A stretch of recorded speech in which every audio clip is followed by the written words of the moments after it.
Hola clase, ¿cómo están? ¿Bien? Hoy vamos a hablar de algo nuevo. So I'd like you to open your books on page 298 and 299. And this has to do with past subjunctive, which is something completely new. Now, as you know, some of the materials that we do in Spanish 4 actually overlap with materials from Spanish 3, but it's a little bit more in-depth. But what we're going to see today is definitely new.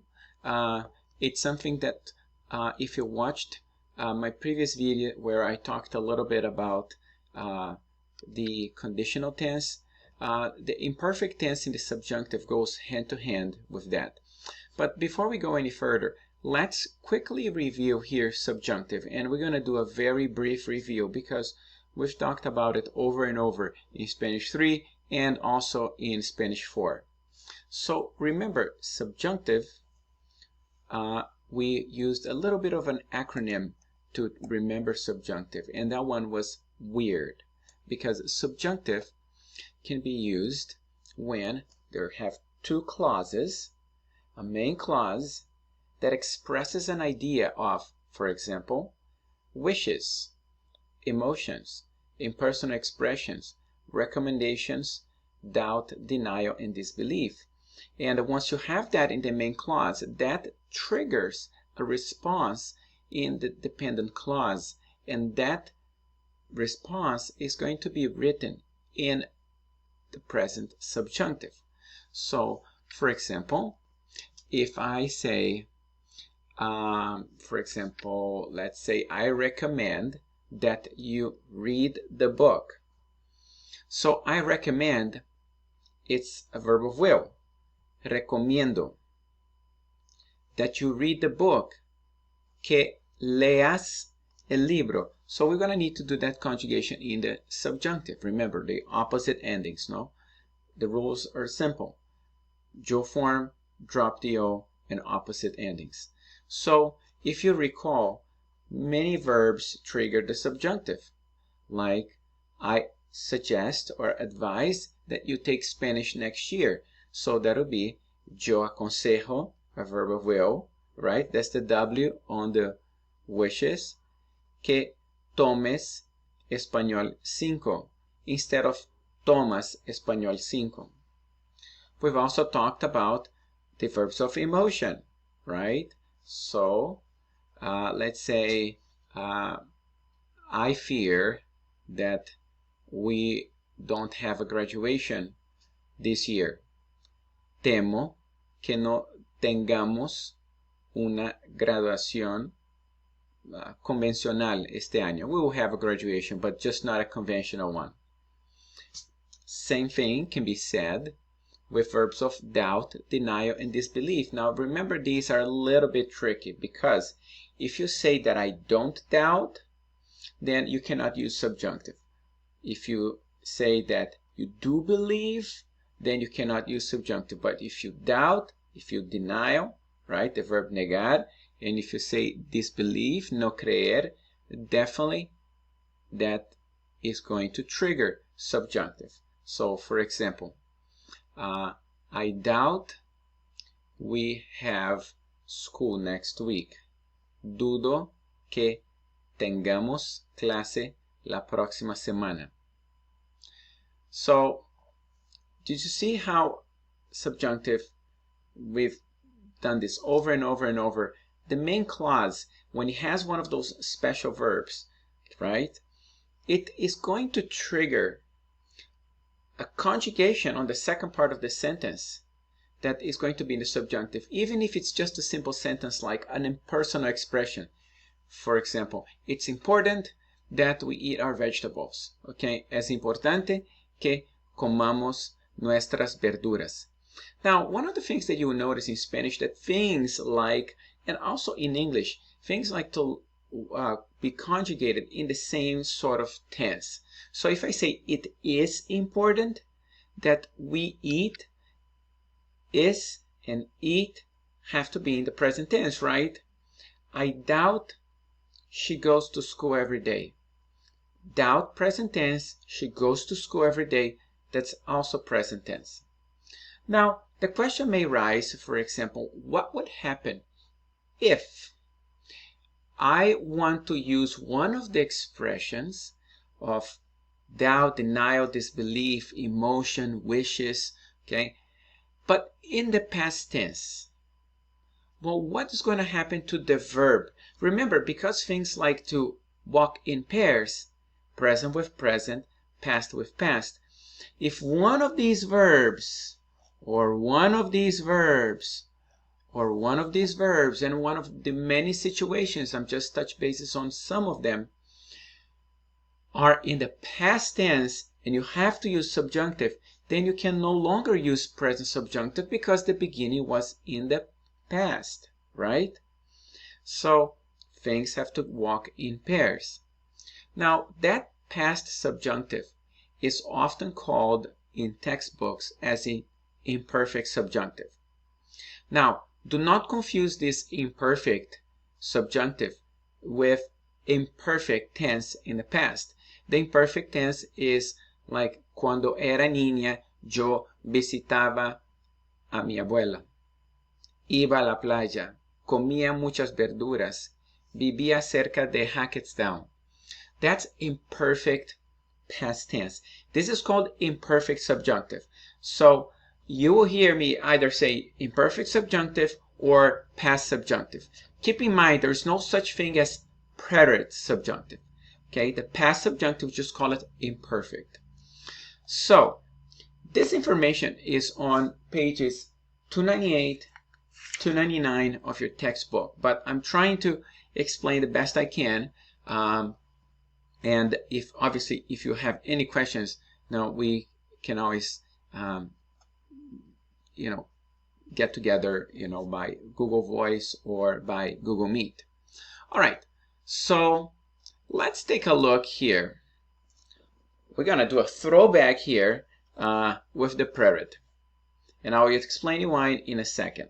So let's take a look here first at that information that was on your textbook, past subjunctive. So let's take a look. Caminar, caminara, caminaras, caminara, camináramos, caminarais, caminaran. Perder, perdiera, perdieras, perdiera, perdiéramos, perdierais, perdieran. Vivir, viviera, vivieras, viviera, viviéramos, vivierais, vivieran. So let's take a look at this conjugation because it's a little different, right? Now, let's start simple. Let's look at the verb caminar. Now, remember when we did present subjunctive, the starting point was the yo form of the present, right? So just clear your mind and think of the verb hablar. So you did yo form of hablar, hablo, drop the o, habl. Opposite ending, hable, hables, hable, hablemos, habléis, hablen. Comer, yo form como, drop the o, com. Coma, comas, coma, etc. And we always did those three steps because remember, there are verbs in the present subjunctive which are irregular in the yo form, like the verb tener, tengo, right? So tengo becomes tenga, or venir, vengo. In subjunctive, vengas. Now, following steps is going to be very important because past subjunctive, we also need to follow a certain guidelines of steps. And let's see how we're going to do this conjugation. So let's go back here to our Word document. While present subjunctive uses the yo form of the present tense, dropping the o, adding the opposite endings, the past subjunctive, on the other hand, uses the preterite tense. And not just the preterite tense, but it uses the preterite tense in the ellos, ellas, y ustedes form. Okay? So let's see how we can do this. Let's try, for example, the verb hablar.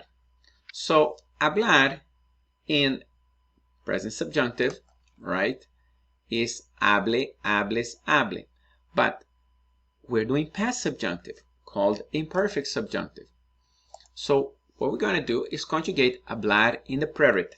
So hablar in the preterite is hablaron. Now, in order to conjugate in the present, in the imperfect subjunctive, we're going to need to eliminate the ron from the verb, and we're going to have to add for AR, ER, and IR verb the endings ra, ras, ra, ramos, rais, ran. Okay? So let's see. Hablaron.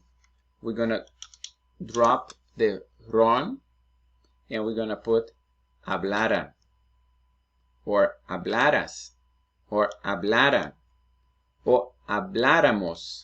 You're going to need to put an accent mark here, right? Habláramos, hablarais, and hablaran. So let's try another one. The verb comer. Conjugate that in the preterite. They ate, ellos comieron. So we're going to drop the ron, and then we're going to add ra, comieran. Let's try another one. Escribir.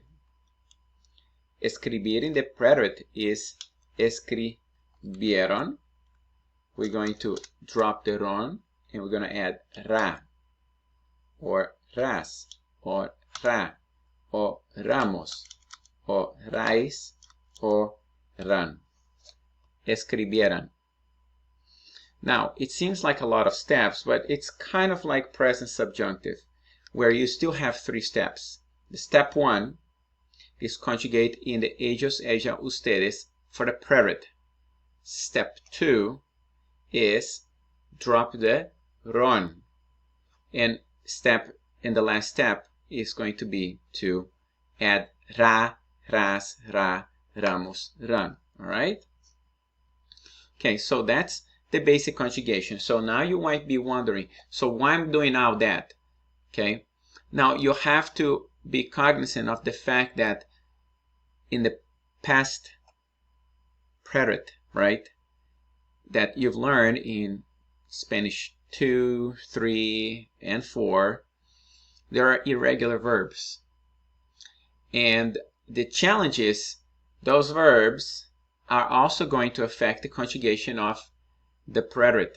So if you take a look at the verb poder, remember that this verb is pudo or pudimos or pudisteis or pude, or in this case, third person is going to be pudieron.